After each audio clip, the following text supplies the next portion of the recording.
এতিয়ালৈকে যদি মোৰ এই চেনেলটো ছাবস্ক্ৰাইব কৰা নাই তেনেহ'লে ছাবস্ক্ৰাইব কৰি দিয়ক আৰু এনেকুৱাই লেটেষ্ট ভিডিঅ' দেখিবৰ কাৰণে এই বেল আইকনটো ক্লিক কৰি দিয়ক।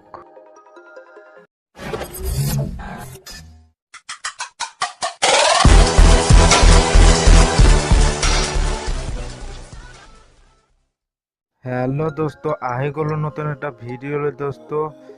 আজিৰ এই ভিডিঅ'ত মই আপোনালোকক ক'ম, আপোনালোকৰ মোবাইলত যদি ইণ্টাৰনেট চলো থাকে তেনেহ'লে কেনেকৈ ইণ্টাৰনেট স্পীড কৰিব। তো মই আপোনালোকক যেহেতু ছেটিংছ কৈ দিম, আপোনালোকৰ ইণ্টাৰনেট স্পীড হ'ব। তো ভিডিঅ'টো আৰম্ভ কৰোঁ।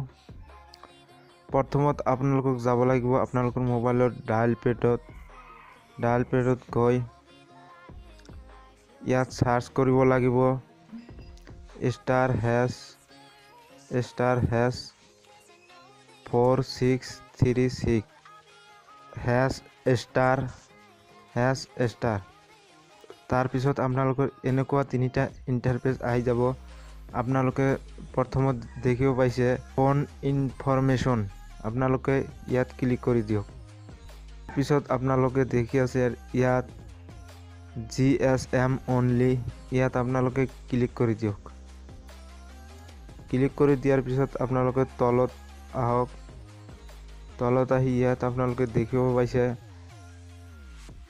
LTE/CDMA/UMTS, ইয়াত আপোনালোকে ক্লিক কৰি দিয়ক।